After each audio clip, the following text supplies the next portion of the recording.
Okay, well, let's get started. Good morning, everybody. It's awesome to see your faces and your Zoom boxes on this second day of the Black Studies and Romanticism virtual conference.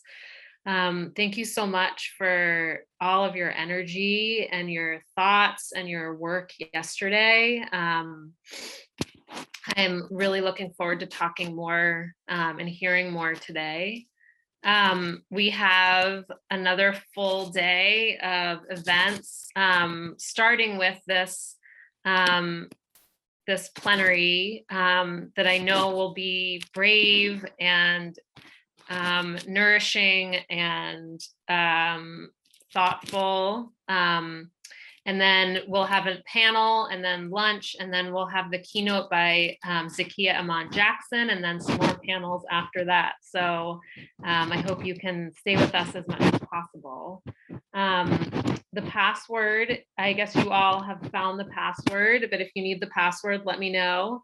And if you have any logistical questions, also let me know.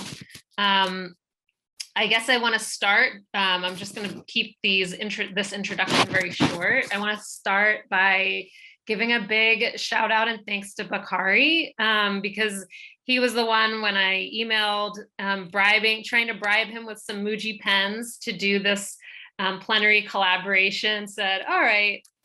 And so he really helped to put this together. And I'm so excited to hear what all is to be said today. Again, for those of you who weren't here yesterday, with these plenaries, we wanted to shake up the kind of standard conference format a little bit. And so rather than having one individual kind of professing to the masses, we wanted to have a kind of plenary collaboration and to kind of give a space for a conversation. And so Bakari, Nicole, and Annette will each give introductory remarks, and then they will have a conversation amongst themselves, and then we'll open it up after some time to the rest of the audience. They let me know that the title of the panel is Black Studies in and Around Romanticism, and that the preparatory remarks were going to touch upon a question raised in the conference paper. So Annette is going to address how might Romanticism and Black Studies meet in other ways and other speculative futures. Bakari will address how might Black Studies help us as we reconfigure Romanticism as a site of vital contemporary scholarship, pedagogy, and activism. And Nicole will think about and discuss how might Black Studies show a history in this constructed period not constituted by whiteness. And now for some amazing bios. Nicole N. Aljo is Professor of English and Africana Studies at Northeastern University, co-director of the Early Caribbean Digital Archive and director of the Early Black Boston Digital Almanac, both associated with Northeastern's NU Lab for Texts, Maps, and Networks, and the Digital Scholarship Group. Recent publications have appeared in American Literary History and Women's Studies, and includes the collection, A Literary History of the Early Anglophone Caribbean, Islands in the Stream, from Paul Graves Springer, April 2018. Currently, she is at work on 2 new projects that extend this research in productive ways. In the first, she examines representations of Caribbean women of color produced in Europe and England between 1780 and 1840. And in the second, she explores relationships between narratives of Black lives and the rise of the novel in Europe and the Americas in the 18th century. Bakari Diaby at Skidmore College is assistant professor of English and affiliated faculty in the Black Studies program. He works on literatures in English from across the Atlantic, as well as aesthetics and critical race studies. He is currently working on 2 book projects. The first, entitled Unrealizing Romanticism, which studies the interplay between romantic aesthetics and the politics of vulnerability. The second, Anatomy of Critique, re-examines methodological debates in literary critical method over the last century through a re-engagement with 18th century and Romantic era art and thought. His work has appeared in Essays in Romanticism, European Romantic Review, Symbiosis, and the Keats Shelley Journal. Annette Joseph Gabriel is Assistant Professor of French and Francophone Studies at the University of Michigan, Ann Arbor.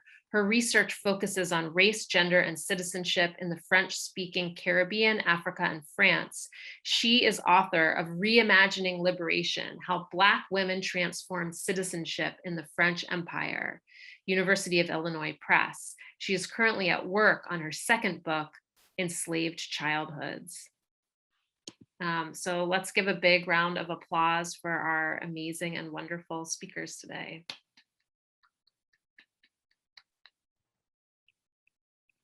Okay, so I'm gonna just kind of dive in. I'm gonna start by sharing my screen. And if you have any trouble seeing my screen, please let me know. Okay, so not without some trepidation, I begin. Thank you so much, Kate, for the introduction. Thank you, Kate, and thank you, Bakari, for just kind of the kind invitation to participate in this plenary session with just such esteemed colleagues whose work I've long admired. You might recall that I sort of accepted this invitation with some hesitation because I'm not trained as a romanticist. I don't consider myself a romanticist. And so I am coming to this conversation very much from outside the field. When I think about the session's title, Black Studies in and Around Romanticism, I kind of situate myself as the around Romanticism. But in our kind of pre-conference conversations, right, with Kate, with Bakari, with Nicole, all of you have noted that there's value in thinking around because we all situate ourselves inside and outside the field in different ways. And so I'm thinking, for example, about Carrie's talk during the plenary yesterday, about antagonisms in the field, about Tricia Matthews' invocation of institutional romanticism versus other kinds of conversations. So maybe what I want to do is to take up more intentionally the around of our plenary session title and to think around romanticism. Not to circumvent it, but rather to think it in constellation. So I will be working with one of the organizing questions for this conference that Kate just shared. How might romanticism and Black studies meet in other ways, in other speculative futures? Spoiler alert, I don't have an answer. So all I want to do here is to offer maybe one avenue of possibility. It's a difficult question, partly because slavery and anti-slavery literature have been one of the central nodes of intersection between Romanticism and Black studies. And while it is not impossible to think about speculative futures in narratives about slavery, it is certainly challenging because it requires working through so many futures that are foreclosed, that are rendered disposable or made impossible.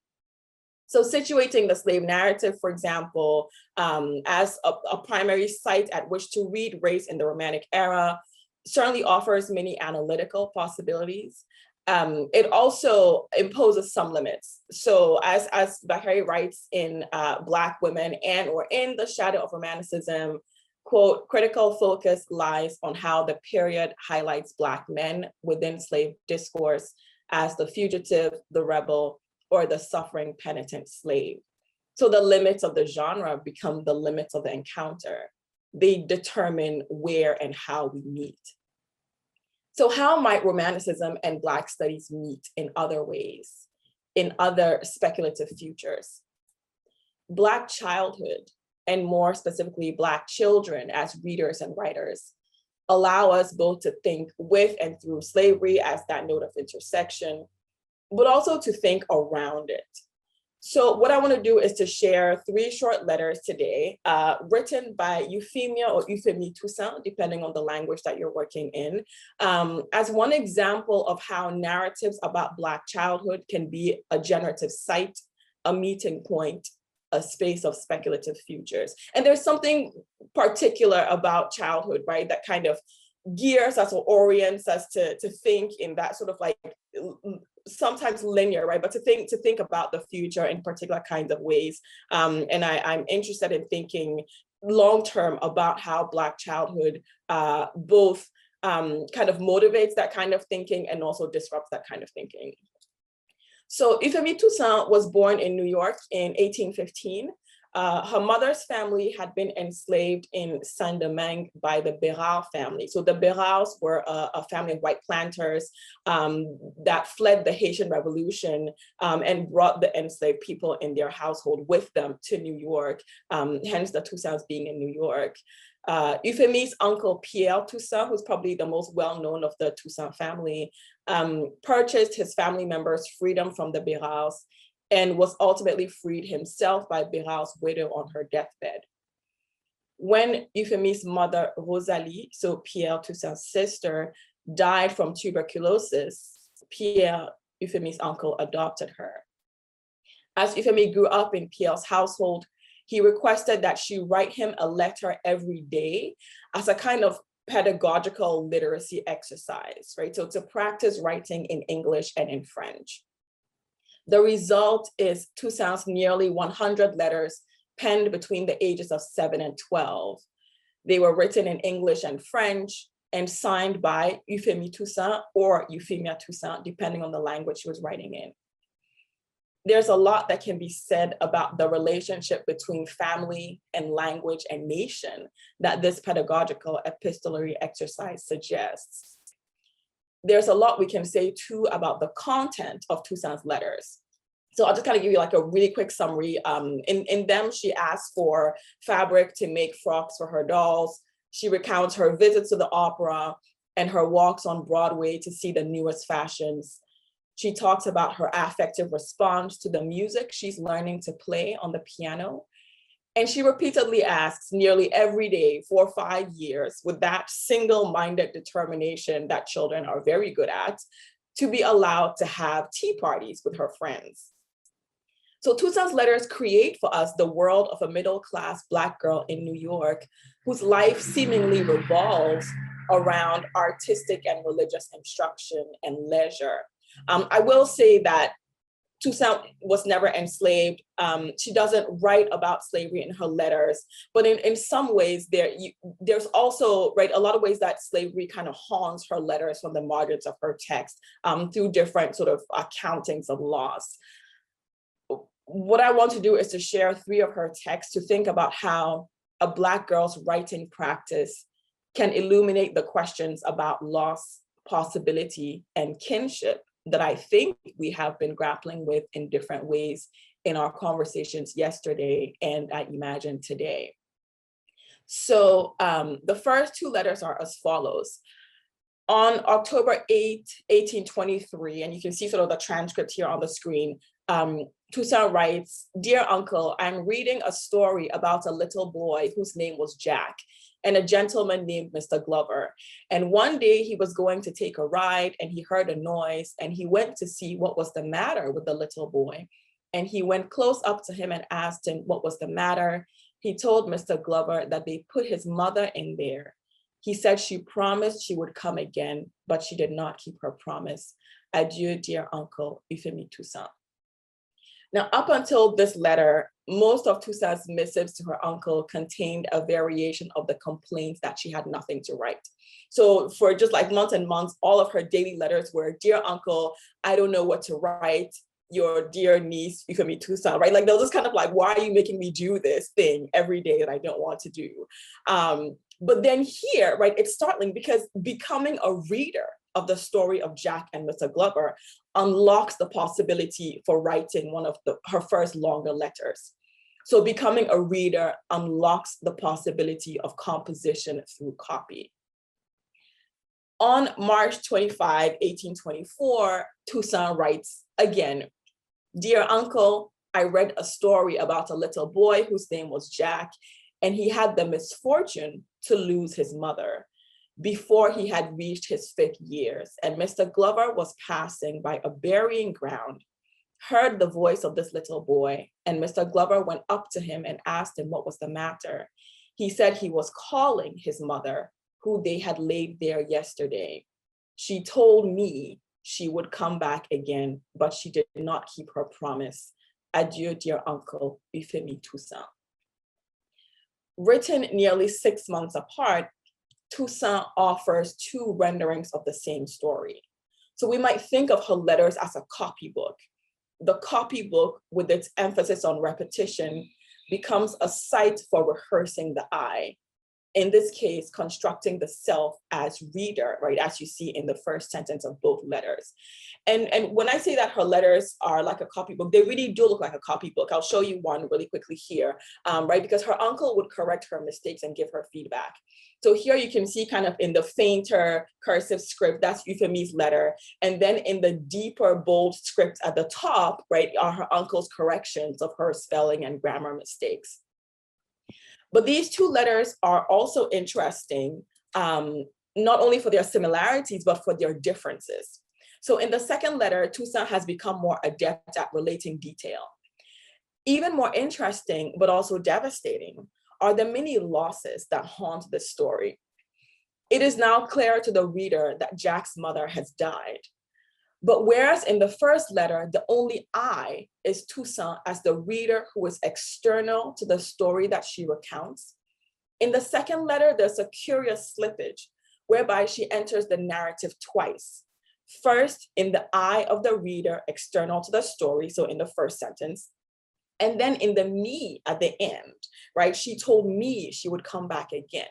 The me that is both character and narrator, that is both Jack and Toussaint. Is this story about Jack's mother? Or is it about Toussaint's biological mother, Rosalie, who died of tuberculosis? Or is it both? The line between copy and composition is now hopelessly blurred. So why does any of this matter to our conversation about Black studies and Romanticism? The third text I want to show you really quickly is quite different. It is not a letter. It is simply a neat, smudge and error-free copy of William Cooper's poem, The Rose, signed Euphemie Toussaint. Toussaint's twofold narration of Jack's story provides a helpful lens to read what it means for her to be a reader of Romantic era texts. If the distinction between copy and composition cannot be trusted in her writing practice, then Toussaint is making an important authorial claim by signing her name to the poem, if not as its composer, at least as its copier. So who was the I that she imagines in this exercise? Despite her many letters about death and loss, Euphemie Toussaint also imagined a future for herself. She wrote to her uncle, "I am thankful to God that I can tell you my age once more. Now I have 10 years over my head, and I hope one more will bring me reason, and one more will make me able to get my living and to support you when you get old and cannot work. And I will try to make up to you and my aunt what you have done for me if it is in my power. I remain, dear uncle, your affectionate niece, Euphemie Toussaint," right? So there's a kind of, but when I think about speculative futures, it's a kind of, right, future imagining that's happening through her letters, where sort of age and the passing of time brings her power, brings her autonomy, brings her ability and capacity to kind of, fend for herself, and to continue to solidify that sort of family and kinship sort of community. The last letter I have for Toussaint is dated May 25th, 1827. She dies 2 years later at the age of 14. The future that she imagined did not come to be. What are the implications of reading her text today as a meeting ground of Black studies and Romanticism, as the locus of our own speculative futures? The disciplinary encounters that we have imagined in our collective conversations over the course of this conference are very much a question of power. They manifest in our anxieties about legitimacy and authenticity, about presence and absence, about what it means to only imagine Blackness, again, as Bakari writes, in Romanticism, but not of it. So these are really just sort of preliminary thoughts, and I'll kind of stop here, but preliminary thoughts to think about maybe how, in addition to our ongoing conversations about what Romanticism and Black studies can learn or stand to gain from each other that we might consider alongside that frame of exchange, the frame also of encounter. What are the terms of that encounter? What are the grounds for that engagement? So I will stop here. Thank you so much.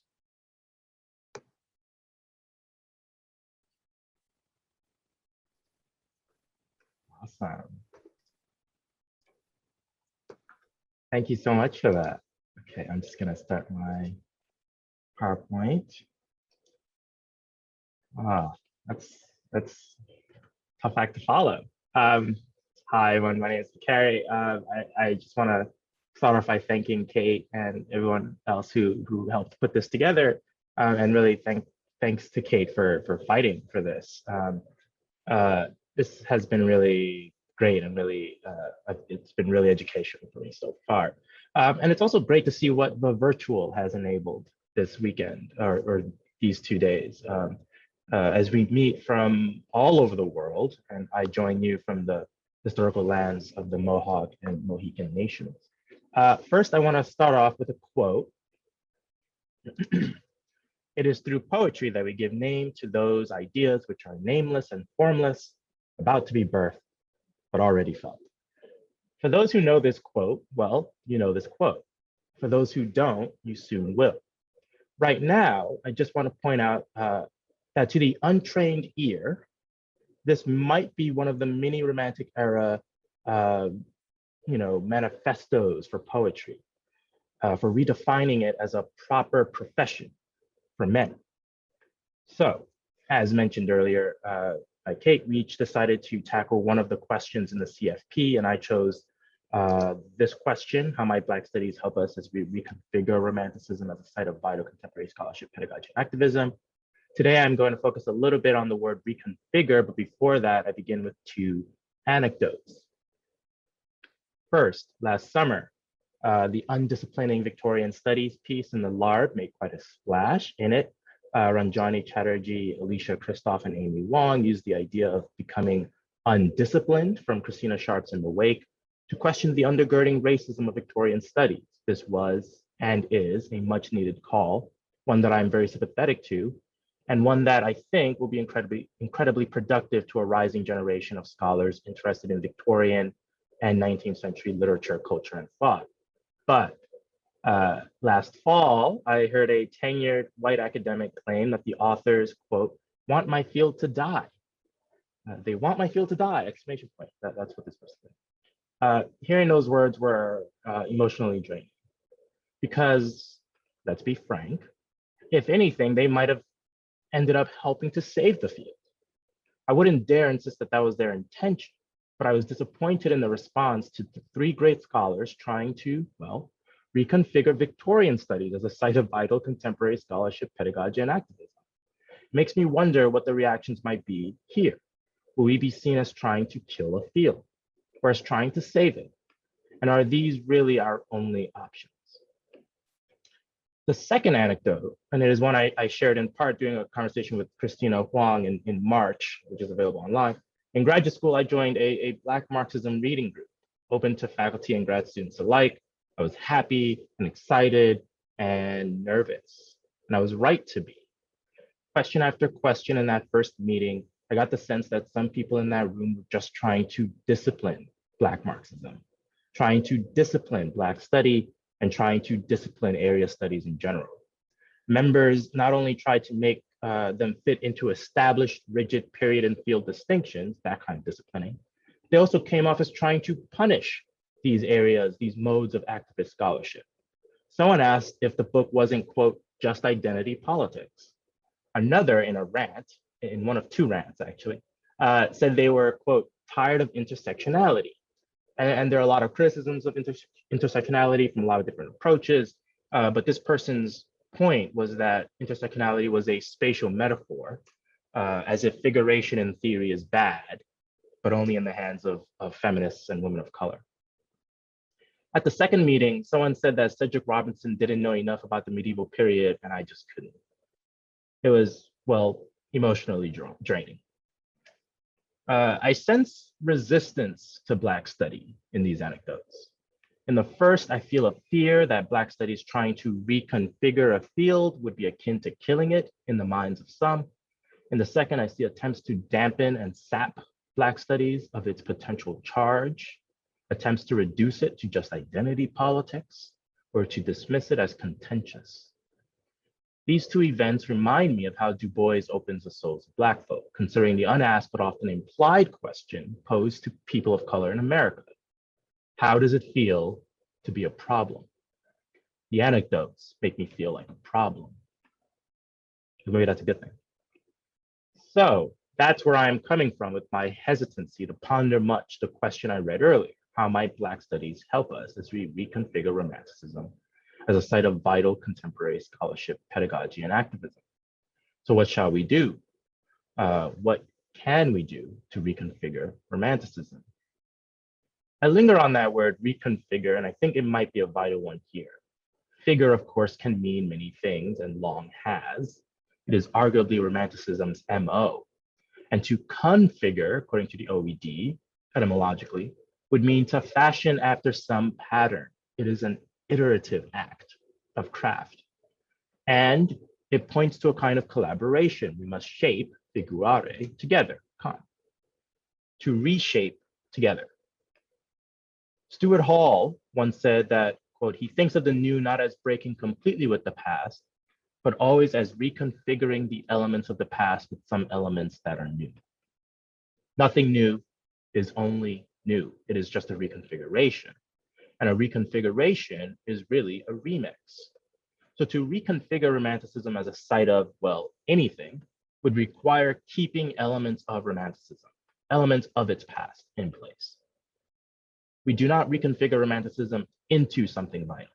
By reconfiguring it, we admit there is already some vital element in it that merits keeping. But which elements and why? And I leave that for others to explore. But that question has sort of been on my mind as I've attended panels. What are we insisting is vital in Romanticism and to what end? And I find it interesting what we've chosen to present as valuable. Personally, I found value not only in criticism on Romanticism, but in romantic modes of critical thought. Perhaps this may not count, and perhaps you would not agree to this term, romantic, but I found it interesting in almost every panel I went to, someone brought up Hartman's critical fabulation. It seems to be a really useful mode of thinking. So, but for a model, I turned to Audre Lorde's own, well, kind of romantic, poetry is not a luxury, where Lorde discusses poetry as illumination, for it is through poetry that we give name to those ideas which are, until the poem, nameless and formless, about to be birthed, but already felt. In this essay, Lorde pushes against the white fathers. She melds together a Black feminist approach with a, well, kind of romantic mode of thinking about poetry, but she does not compromise. That's a kind of model that I would aspire to. So to reconfigure Romanticism, we need to collaboratively determine what is worth keeping and why. This may appear conciliatory to some of the vicarious trying to kill my field folks. I might have given them license to change nothing. But I'd like to think instead that I've given them a task.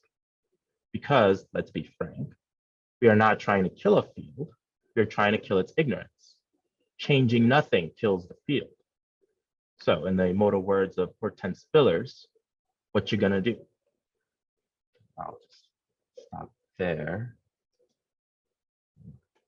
Turn over to the inimitable Nicole. Thanks so much. That was fantastic, Bakari.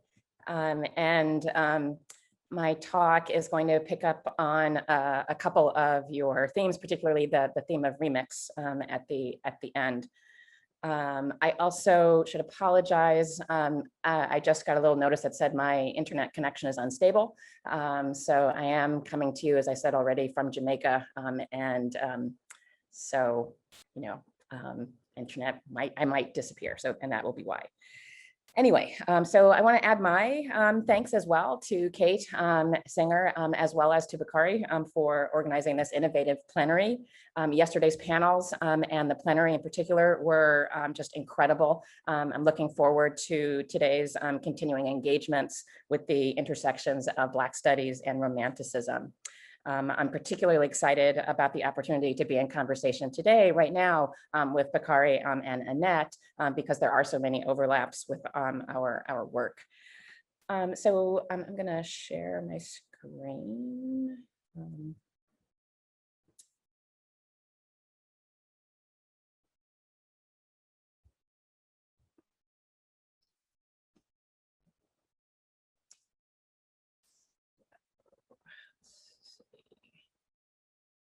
And so I've been asked to focus on the question on the screen: how might Black studies show a history in this constructed period not constituted by whiteness?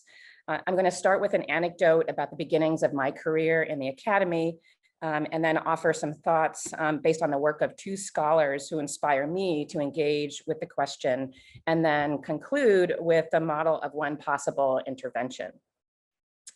So my own initial experiences with the job market in 2004, 2005, after writing a dissertation on Caribbean slave narratives that situated them within 18th and 19th century discursive cultures in the Caribbean and in Britain. And so this idea of connecting Black diasporic studies and 18th century studies made perfect sense to me. Unfortunately, though I had the profile that was similar to other 18th century and 19th century scholars in my program who were also on the job market, my work in 18th century Caribbean slave narratives essentially made me illegible as a scholar of 18th and 19th century literatures. And so I did not get any of the positions that I applied for that were focused on 18th and 19th century British literatures. The position I ended up getting at the University of Utah was a general position teaching Black literatures. So this speaks to the central issue of the conference today and the ways in which the discipline has centralized whiteness and certain narratives that constrain notions of Romanticism from 18th century literature. I don't think the field should be jettisoned, nor can I fully agree that Black studies has nothing to gain from Romanticism. And in that, I'm thinking that we need to acknowledge the ways in which some Black writers and historical thinkers throughout history have actually found inspiration in Romantic works and ideologies. And I'm thinking here of, in particular, of Frederick Douglass choosing his name based on the character of James Douglas from Walter Scott's Lady of the Lake. And then, as Bakari intimated, there are also some corners of Black studies that want to disavow, any text written before the 20th century. Right. So, given these problems, I think it's hard to just make the blanket statement that Black studies has absolutely nothing from Romanticism. I think it's a lot more nuanced, which I'm sure is just what Carrie meant right by that.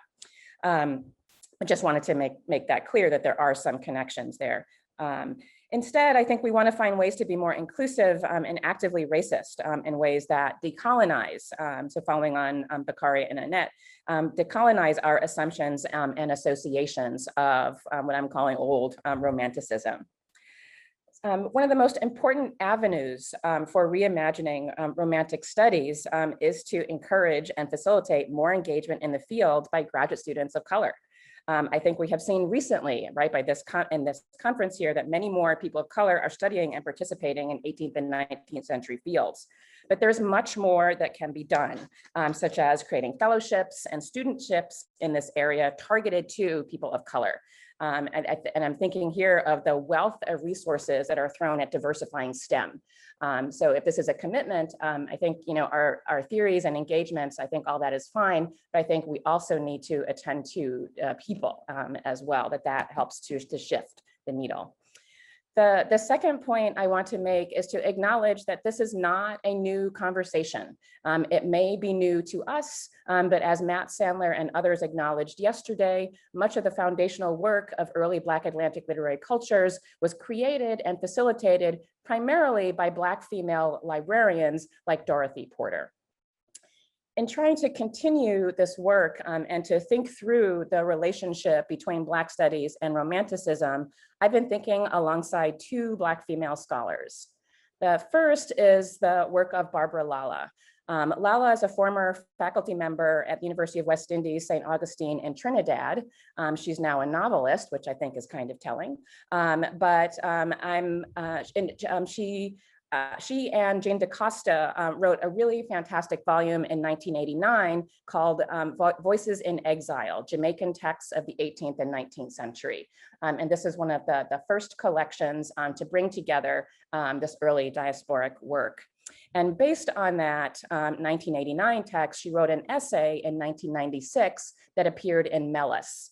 I'm sorry, the Journal of Melis, which is the multi-ethnic languages of the United States. It's a professional organization, tends to focus on 20th century literature by people of color in the United States. But again, notice it's not an 18th century journal, not a historical journal that it appeared in. And I do want to share that my first publication as well appeared in a cultural studies journal, sort of appeared in Anthurium. So the title of that 1996 essay is just incredibly evocative for our purposes today. The title of that essay is Dungeons of the Soul, Frustrated Romanticism in 18th and 19th Century Literature of Jamaica. And I think it really communicates some of the tensions between the terms and some of the tensions as well as the connections that we've been talking about over the course of the conference over the last day. In that essay, she argues, quote, in fact, 18th and 19th century writings on Jamaica enrich the canon of literature in English as a whole by increasing its dimensions of social interest and by enlarging its range of content, end quote. She then goes on to examine the way that folk songs, as well as other non-literary texts created by Native and Afro-Jamaicans, enslaved Jamaicans, can be usefully read in conversation with the tenets of Romanticism. These texts, just as much as literary texts, communicate how notions of the self in Jamaica in the 18th and 19th century settings was both quite distinct from, and yet directly in conversation with, notions of the self among the English Romantics. And so in texts like the folk song Miwango Fi Ibo and other folk songs, Lala is exploring and arguing, right, that these texts also engage in contemporary existential questions. Right. Lala's work exemplifies for me an alternative history of the ways in which other scholars have thought about notions of race as central to, not tangential to, Romanticism, centering Blackness not as a reaction to or an obverse to whiteness, but rather as a valuable avenue of inquiry that also speaks to larger aesthetic, theoretical, formal, cultural, and other kinds of questions of interest to romanticists. This work also recognizes that there is a difference between discussions of slavery and discussions of race. So for example, yesterday, one of the panelists was looking at Jericho's raft of the Medusa, right? And thinking about the Black figure at the top. And so many assumptions, right, want to mark this figure as an enslaved man when there is, right, really nothing that specifically details, right, the feature of his enslavement other than, right, his skin color. Seems to not recognize the fact that Black life then, as now, was varied and diverse. So such assumptions, like Lala's, reconsider representations of Blackness and slavery as only always, such assumptions push back on representations of Blackness and slavery as only always already connected to notions of lack, and instead embraces the nuances of power and identity that we regularly assume for whites. This leads me to the work of Jessica Marie Johnson, because of the way her essay, Black Marks, in particular, highlights the necessity for more complex understandings of the parameters of Black lives, especially in light of recent digital humanities debates about race. Johnson's essay begins with the great epigraph from historian Vincent Brown. That quote is, when we shift our emphasis from historical recovery to rigorous and responsible creativity, we recognize that archives are not just the records bequeathed to us by the past. Archives also consist of the tools we use to explore it, the vision that allows us to read its signs, and the design decisions that communicate our sense of history's possibilities. And I'll drop that in the chat once I stop sharing the PowerPoint. Relatedly, Johnson argues a just attention to the dead requires digital humanists to learn from Black freedom struggles and radical coalition building that offers new models for, quote, social justice, accessibility, and inclusion. And in this latest iteration of Black digital practice, Johnson argues, Black life is understood as deep, rich, and full of infinite possibilities, kinship formations, and effective knowledges. And so because current colonialist archives are unable to recognize this complexity and these voices, quote, doing truly embodied and data-rich histories of slavery requires similarly remixing, here's that connection to Bakari, remixing conceptual, discursive, and archival geographies with deliberate, pained intimacy and likely some violence. And so I want to conclude by offering a brief overview of one possible intervention that highlights how Black lives and voices can be centered in Romantic studies. And this is drawing on some of the work that I've been doing with the Early Caribbean Digital Archive and embedded narratives. Embedded narratives are basically portraits of and interviews with enslaved peoples that are embedded in container texts such as travel narratives, memoirs, and histories. One of the values of the digital archive is that it offers new possibilities for rethinking and reseeing through processes of remix and reassembly. Materials from existing archives, as well as the possibilities of adding new materials and creating new archives. This is not just about the forensic promise of recovery, of finding materials that have been hidden in the past, but rather this is also about new formal possibilities, ones linked to the new affordances of the digital archive, which invite us to disrupt, review, question, and revise the knowledge regimes of coloniality that informs these archives from which we draw most of our materials. One of the things we can use these digital archives to do is to highlight these voices, and in recovering them, place them into new conversation with container and other texts. And so, for example, I'm going to share with you just really briefly Clara's narrative. And Clara's narrative exists as a footnote in Brian Edwards' History, Civil and Commercial of the British Colonies in the West Indies, which was published in 1793. And Clara's narrative appears on page 62 in chapter 3 of book 4 during a chapter which is where he's arguing about the natural barbarity of Africans. And the footnote is intended to offer confirmation of the barbarity of Africans, because in this footnote, Clara details the ways in which her community purposely infects young children with yaws. So for Edwards, this is evidence of her barbarity, right? How can she do this? Can you all see the footnote, or is it blocking? Yeah, you can. Okay, great. In fact, as we now know, right, the process is a form of cutting edge technology of inoculation that in a few years will become accepted practice, right? That's taken up by Thomas Jefferson and Maria Nugent, right, by white folks. But right, Black enslaved Clara doing it. This is evidence of her barbarity. So excising Clara's narrative allows it to be literally highlighted as a distinct textual monument and discursive entity, as opposed to a footnote that supplements Brian Edwards' narrative of domination. So because this is a digital text, we can excise it.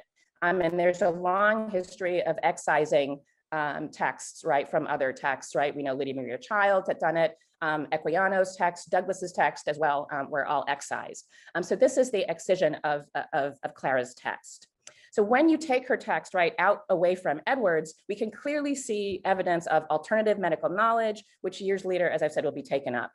Edwards' chapter also literally makes no sense without Clara's narrative. He needs her voice to make her point. And he doesn't even realize, right, how it actually undermines, right, his point, right, that using her evidence actually highlights how advanced her knowledge is, right? It does the absolute opposite.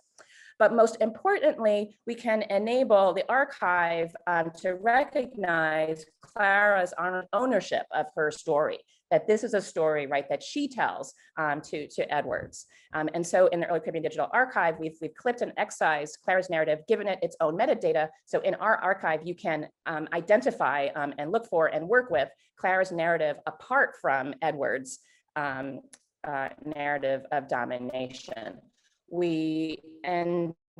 Just to show you, we have these two, so these are the two metadata records, and they're essentially the same. We have not taken anything away from Brian Edwards. You'll notice that he is still listed as a creator in the item for Clara, right? So we're not ignoring him or dissing him in any way, shape, or form, right? We're acknowledging that he did not create this by himself, right? Clara's voice is also instrumental.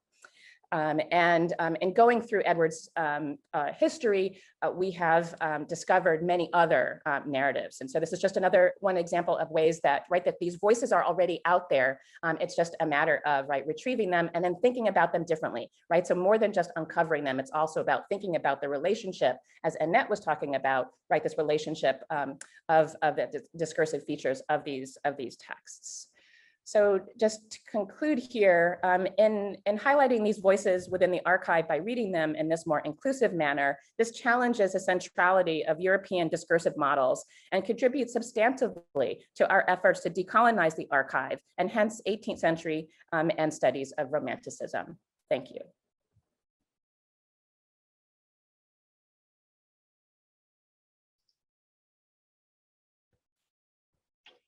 Thank you. That was amazing.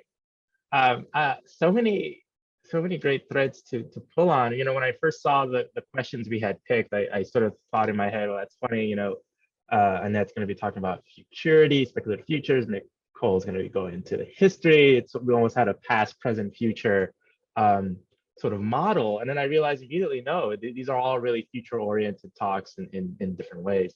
I want to pick up something you just sort of talked about, Nicole, and I sort of got what you're doing is you're trying to change the archive, right? And change the parameters of the archive, who gets to be a creator, who gets to have the authority of authorship. And in a way, Annette, you're doing the same thing. We're trying to change the archive. I was wondering if we could talk a little bit about the role or the function or the need for this archival shift, and could we change Romanticism's current institutional form, or rather, I guess I should put that question in the negative. Must we change the archive in order to change Romanticism's current institutional form?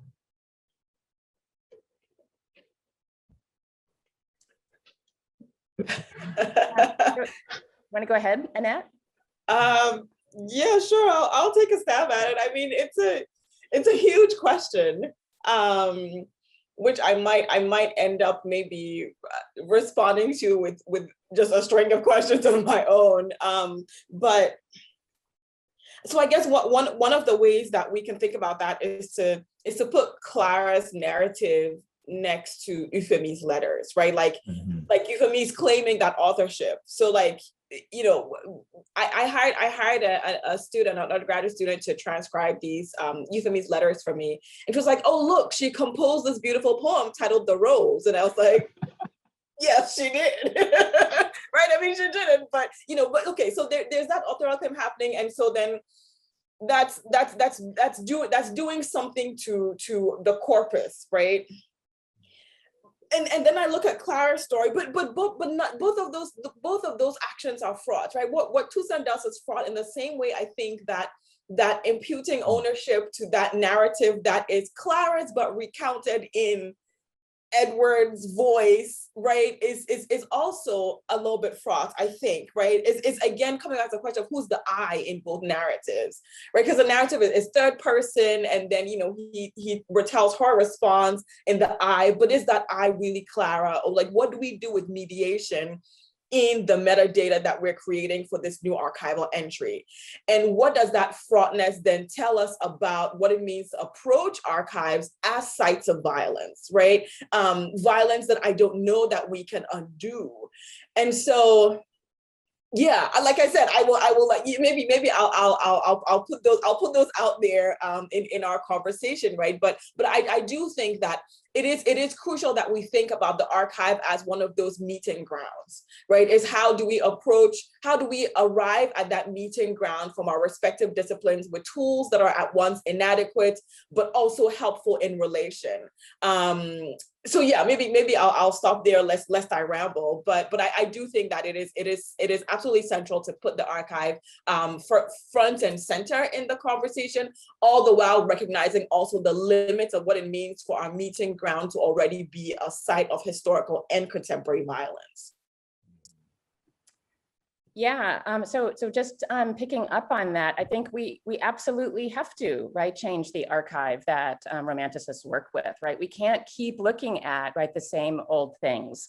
I mean, I think one of the things that has been made clear to me today that, and I don't want to say that we shouldn't, right, look at these old things. I think we can certainly keep looking at them, look at them in a different way, right? That's the whole entire point of literary scholarship, right? That we keep thinking differently. But I think we have to expand the archive and question the archive. I think for so long we have these assumptions about the archive that were, that are inherited, primarily from, I would argue Victorianists, but this idea that the archive is the static thing, right, and that it is inviolable, right, that it is what it is, right, it just exists. But as we know throughout, right, history, archives have always changed. They have always been about dynamism. So this idea that the archive can only ever be this one thing just is incredibly, it just seems stupid to me, right, to continue, in this vein. And I think given, the affordances of digital technology, tied to the ways that we do our work, right, we're not willy-nilly, adding stuff to the archive and, coming up with, making up things, right?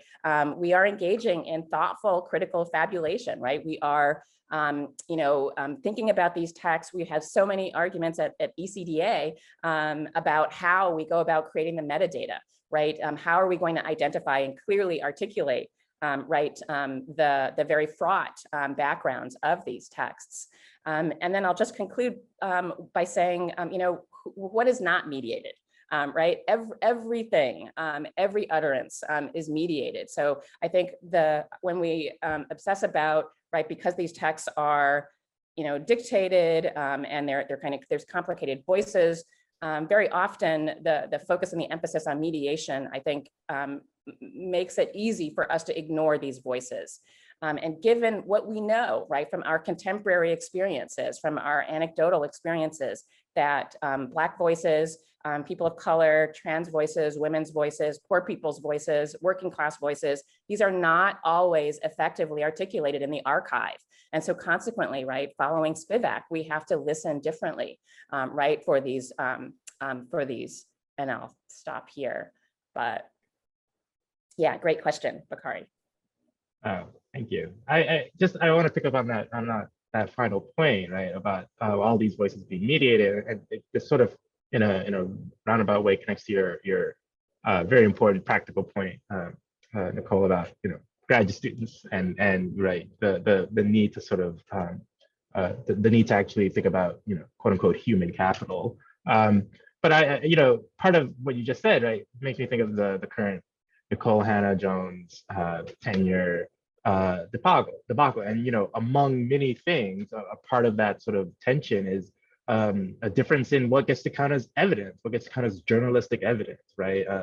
On one side, a need for sort of quote unquote objectivity, which is truly impossible, and the fact that women's voices, trans voices, people of color, that our experiences have not been counted as evidence for a kind of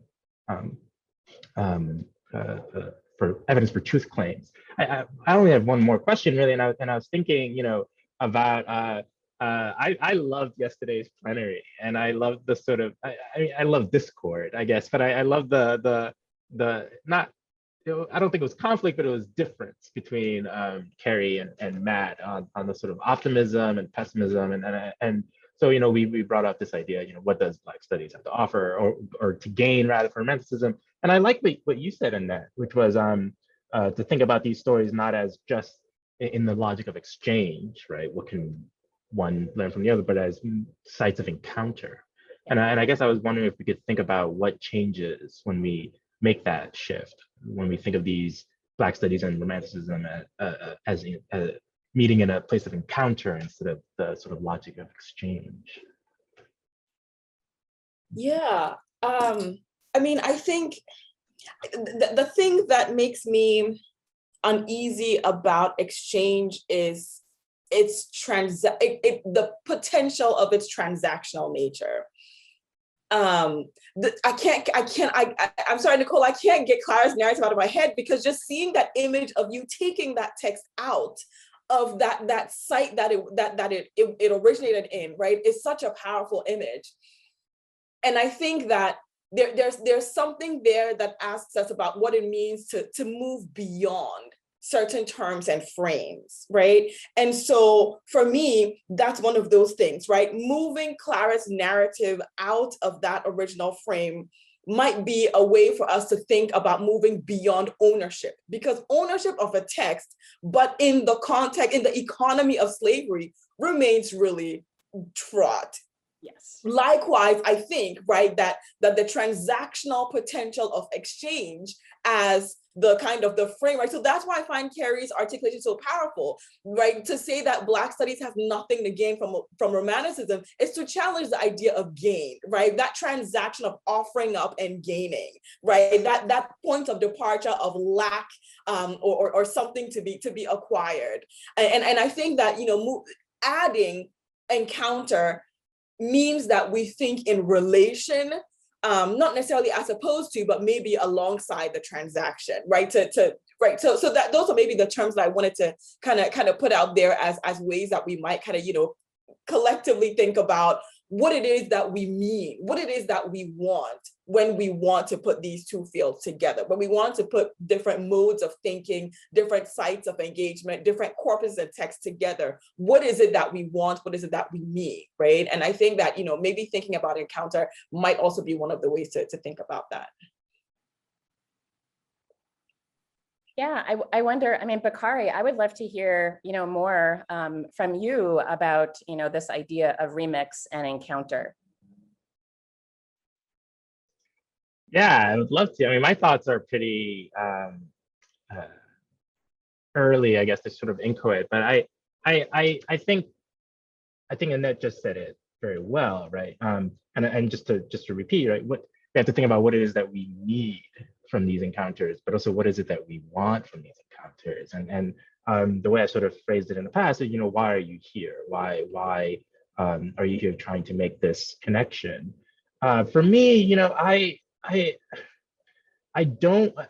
this is maybe my little soapbox, but I remember once seeing a panel in some sort of 18th century thing, and you know, everyone was saying, oh, you should really study 18th century because this is the birth of the modern carceral state, or you should study 18th century because this is the birth of this other really bad thing that's affecting people. There's other thing, and every single time I got the impression that the moral subject wasn't incarcerated people or you know, all of these harms. The moral subject was, yeah, I really like 18th century studies, and I don't think it should disappear. But I think it not disappear, but it does need to be institutionally reformed such that it becomes a mode of scholarship that can, I don't know, shed light or help or do something about, you know, let's say incarcerated populations or something. So for me, it's I keep going back to that that Bigger Six opening salvo, and I'm going to misquote it. I'm sorry for the Bigger Six folk here, but you know, Romanticism in its current institutional form is thoroughly incapable of anti-racism, right? And so to me, one could look at that and say, well, I guess we should just let it all burn. But I go look at it and say, well, maybe we should change the institutional form of Romanticism such that it is capable of anti-racism. And I think that's sort of perhaps one of the divisions in the yesterday's plenary, and why I love this much as a man who loves discord. I wonder if we can, but I don't know if we can, but I'm happy to try it. And maybe this is to the point yesterday of both fighting for revolution while also accepting the reforms that you can take, well, the reforms that you can make. And so I'm happy to try to reform the institutional form system through this remixing. And also, this is probably my final point. I mean, I think it was Catherine Berggren, her piece recently on sort of Romanticism, said, that there's for a long time there was a scholarship of sort of like taking romantic modes of scholarship and applying it to a different archive, let's say slave narratives. And now I think there's a movement to sort of look at, scholars in Black studies and critical race theory, et cetera, and going back to some of the romantic texts that we've long enshrined. And so to your point, Nicole, right, of looking at these things anew and really learning something new from all of these new approaches to really completely reorient what we understood about, let's say, Wordsworth, for example. Yeah. Lots of questions in the chat. Should we open it up, or? Yeah? All right. Let's see. Okay. Carrie, do you want to speak? I would like to. I would like to just. I've obviously caused ripples. I mean, yes, I was being deliberately provocative, but I didn't mean exactly what I said, which is the word gain, right? So it's not to erase the exchanges and the nuances, but it is to ask about the hierarchies that we place there. So I've just mentioned Lorna Goodison there, who talks about Keats as her lover and her friend. She wakes up in the middle of the night reading. Of course, most of the Caribbean writers I love myself are deeply engaged with romantic texts. But what I'm proposing, what I believe myself, whether you agree with me or not, is that a lot of what Romanticism promises is being delivered elsewhere better. That's my point. So what Black studies is doing in terms of questioning white forms of humanism that are deeply oppressive, and it just has always been offering new ones from Hetty's voice onwards. Hetty is not a site for sympathy. She's a radical alternative to oppressive forces of whiteness that are killing millions of people, and it's just to reshift that so that Romanticism, abolitionism reads Hetty as a site for forging its own sympathy. That's what it gains from Hetty, but that's the wrong gain.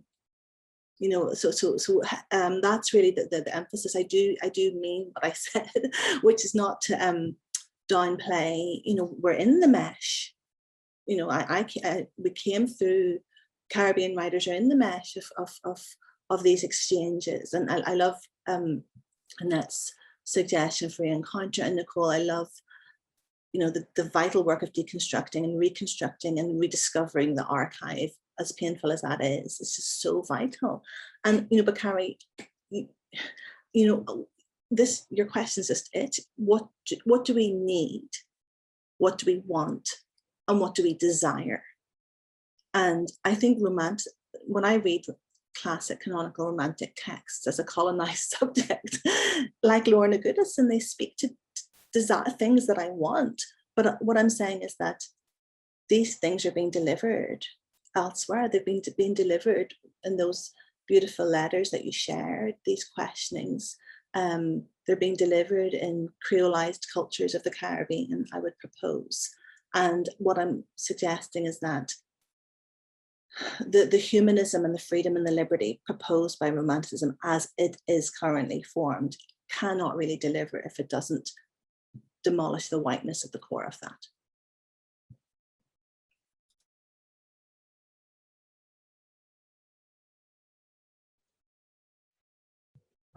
Here. Yeah, I agree. So the Wanda need was Annette. I just want that proper attribution. I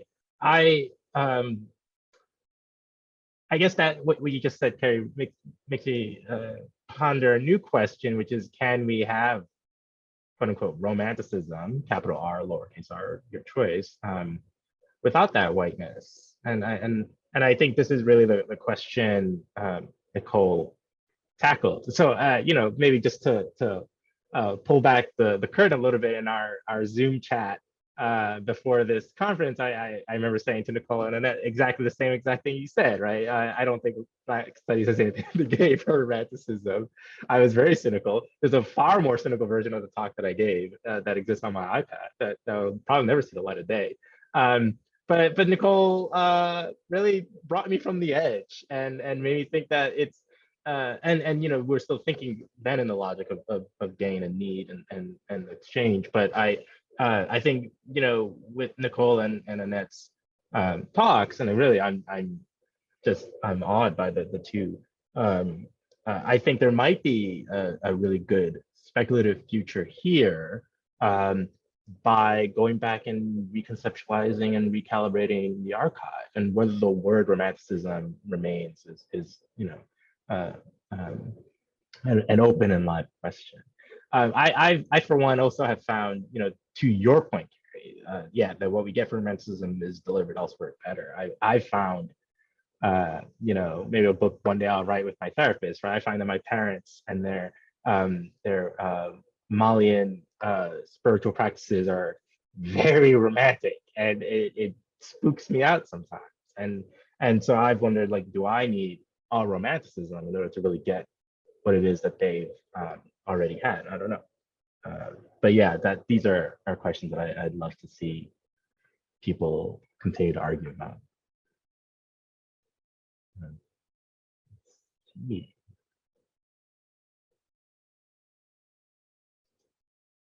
What about your question, Kate? Which Romanticisms are we thinking of as a field?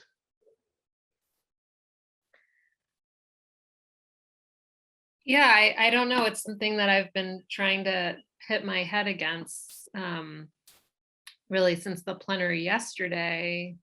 You know, Romanticism has always been a site of over constructedness that is rewritten over and over again.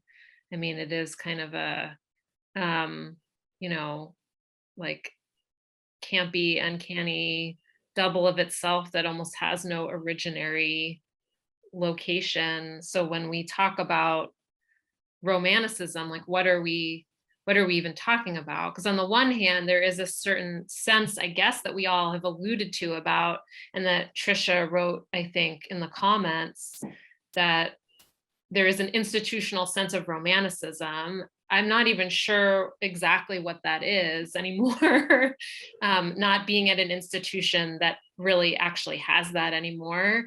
But there is a sense of institutional Romanticism that we're trying to work against, whether it's destroying it or refiguring it or finding pieces of it elsewhere that are done better. But then it seems like there are other ways we're talking about it. I mean, I'm interested, Bakari, in your kind of bringing the Lord quotation, which is like very Shelleyan in a certain way, but is also very Lordian in a non-Shelleyan way. And so, like, is there something about poetics? I don't know. So I'm just interested in, I guess maybe what I'm really interested in is the question you posed of, if we think about remixing, what are those elements of Romanticism, and how do they get mobilized? And do we call them Romanticism anymore?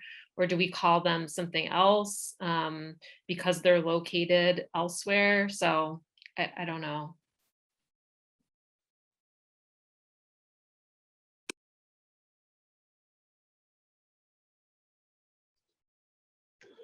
Huh.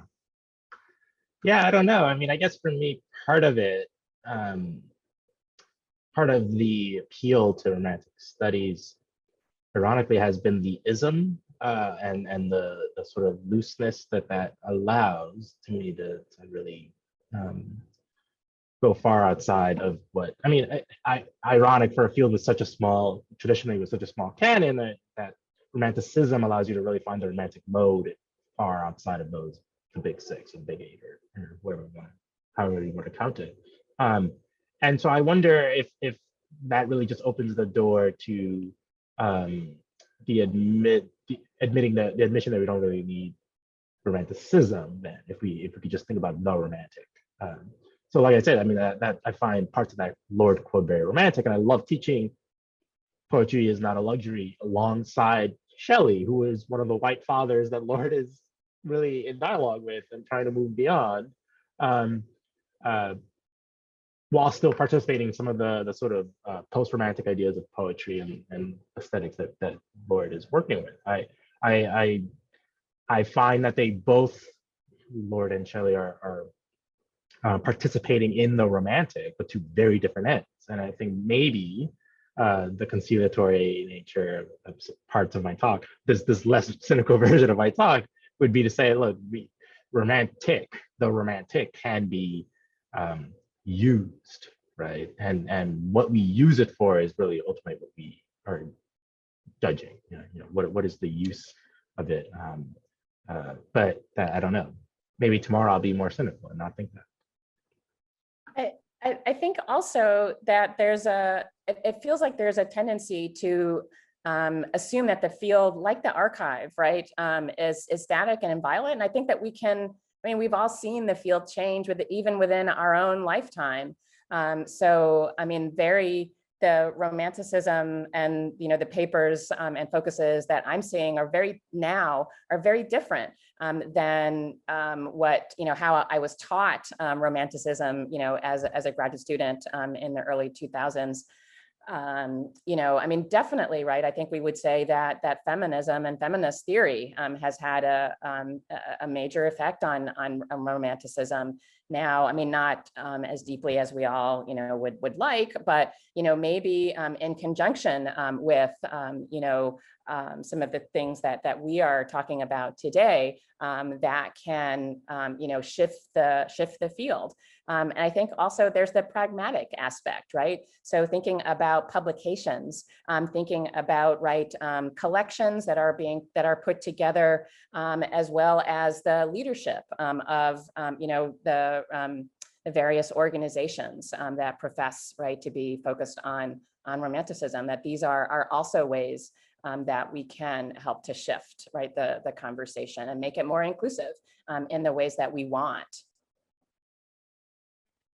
So I think there's a really, really fascinating conversation happening in the chat. I think, Bakari, to your point about sort of the use of Romanticism, and then Sarah is talking in the chat about sort of Nicole's excising Clara's text as using the practices of the period to rethink the period. And I guess sort of because we're in the space also of Lord, I do wonder though what it means to also put the maybe like oft quoted Lord, right, the master's tools will not dismantle the master's house. And so I'm wondering, right, again, what it means. Okay, so here's where my thinking is going, right, is that on one hand, we're thinking about what it means to expand the corpus of text, right, to expand the archive, to reform or change the archive. And I think that what is generative about that act is ultimately how that expansion, how that inclusion unravels or undoes what it is that we think is not worth saving, right? To kind of go back to Bakari's language. And so then when we come back also to thinking about using Romanticism, of using the tools of the period, what is about Lord's quote that suggests that maybe the thing that is productive here again is what it means to change that tool to actually be suited to the task, right? So I'm wondering, like, for all of you in the room, what are some of the practices, the modes of thinking that need to be undone, need to be unraveled in order to make this future, the speculative future that we're collectively trying to imagine, happen?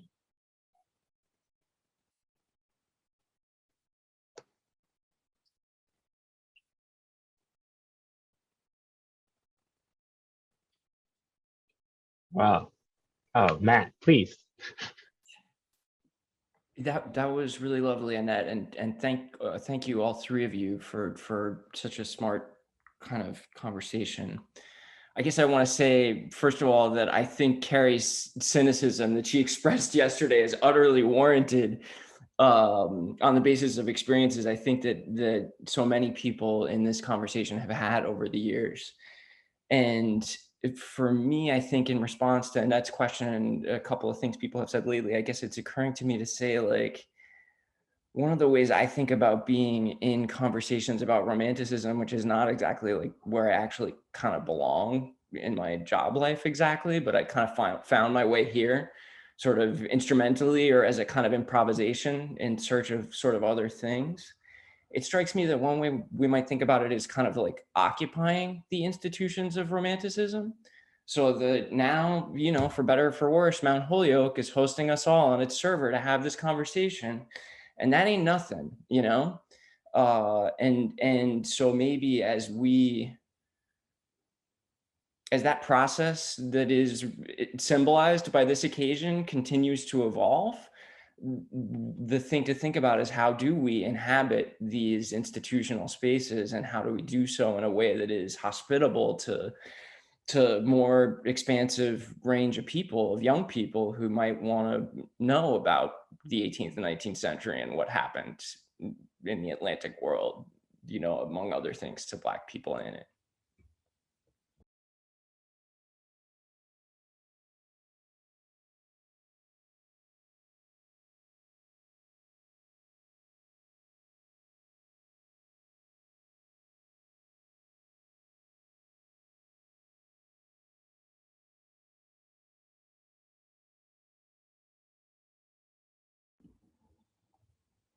And I didn't mean that to be like a room killer. I just like, maybe I wonder what like how does that like trigger ways that you all think about your practice, kind of hospitality and the way that you occupy institutions and the way that you kind of not only be in the spaces, but also try to help other people feel welcome in them.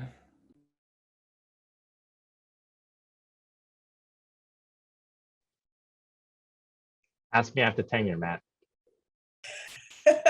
So that's funny because I was gonna say something really, really similar. I was gonna say, I mean, I just found out some weeks ago that I got tenure, and I'm suddenly in this like very thank you, yay, exciting. But I'm having this like really existential moment, right? I'm like, so now what, right? Like, presumably now I can go burn it all down, except how.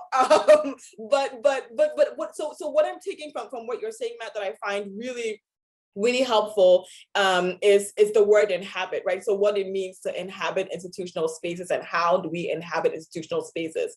Occupy, I find both promising and difficult, right? Because of the sort of the colonial weight that language comes with, right? But I'm also thinking about like, you know, modes of resistance that involve, right, subversive forms of occupation, you know, so I think that that's promising also. But I'm having a kind of existential moment of like, how do you then inhabit these spaces, presumably in the absence now of fear, in the absence of precarity in some ways, right? So yeah, I don't yet have an answer to the question, but to just kind of signal that I'm really kind of in that mode of trying to work that out right now, both in terms of, you know, the intellectual engagement piece of it, and also in terms of the practical concerns piece of it, right? And I remember there was a question yesterday by somebody who said that they were no longer pursuing their PhD, right? Like what are the material conditions in which we produce this knowledge,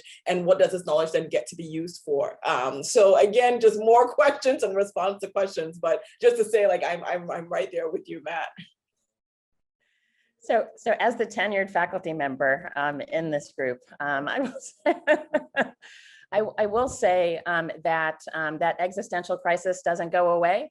Unfortunately, it just morphs into something else.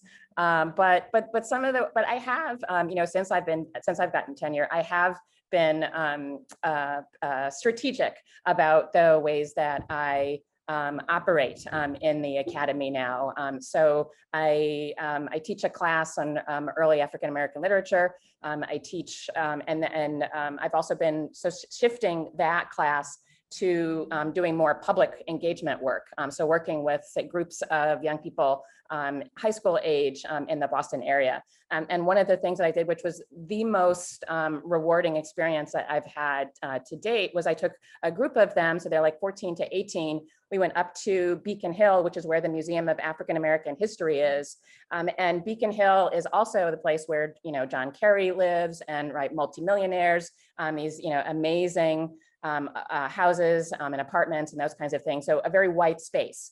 And physically, the students that I was with, they were all Black and brown students, and they were very physically uncomfortable. They're like, should we be here? They were being very quiet, et cetera. But as soon as I told them that, well, actually, Black people used to live here, and Black person lived in this house, and David Walker lived here, Maria Stewart lived there, right? Completely changed their physical engagement with Beacon Hill, and they began, walking up to windows, like, can we go in this house? That kind of thing. And so that's the kind of thing that I've been able to do more. I'm working more with undergraduates, helping them apply to graduate school, things like that, to help shift, shift the needle in terms of the supposed pipeline, right? That doesn't exist, right? But really trying to use, I guess, what little power I have in the academy in particular ways to shift the academy. So making sure that my voice or voice of people who look like me are at the table.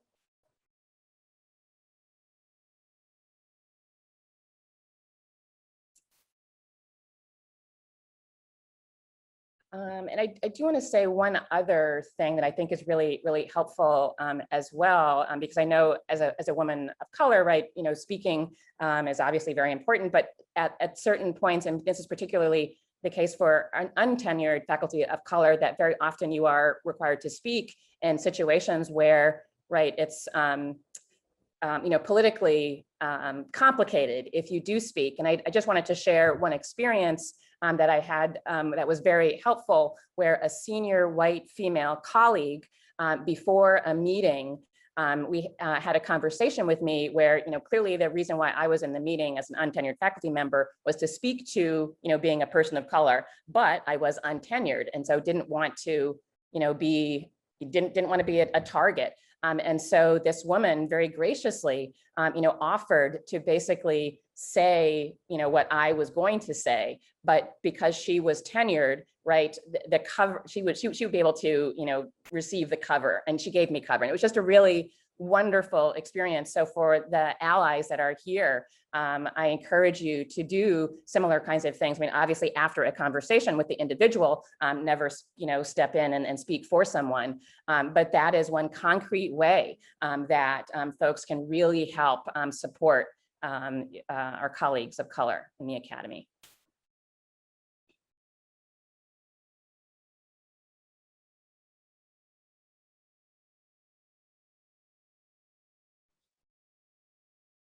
Thank you.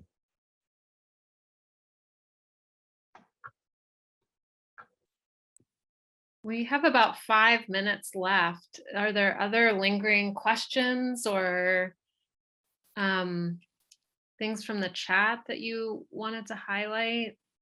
I know there were some comments there from Eric and Miriam and Gina. Any last threads that anyone wants to draw? Carrie wants to know, what do we want to keep?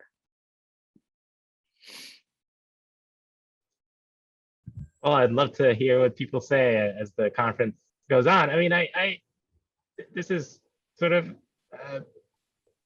both addressing and sidestepping Carrie's question. But I am interested in something Miriam noted, which is, it's funny that we keep finding our ways here. Many people don't. I've heard a few times, like, I'm not really a romanticist, but I do wonder what it is that is attractive, and maybe whatever that is might be worth keeping, might not. It might be a kind of institutional cover that provides a kind of legibility to Nicole's point. But something brings people from all various disciplines, literature and philosophy, and et cetera, to this. And maybe that's worth keeping. Also, just to Nicole's point, right? I was during her talk, I was told not to do a dissertation on transatlantic romanticism. That there's no place for that in the market. And I will say, fortunately, I think the market is changing, and I do find the few jobs that there are, unfortunately, but they do explicitly say they want more of a transatlantic focus. So that's at least a positive, heartening sign.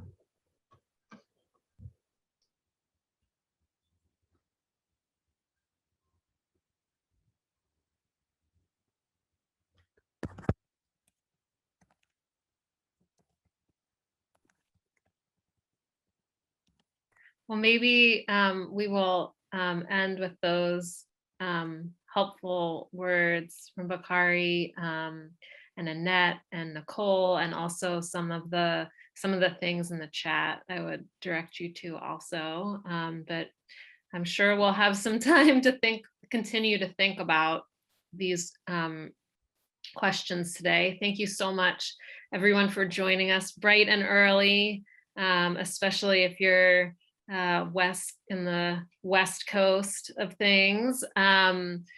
We have another panel at 10:45, and then I hope to see many of you at the keynote after lunch this afternoon. Just let's give a huge hearts and stars and applauses for our wonderful plenarists and their collaboration.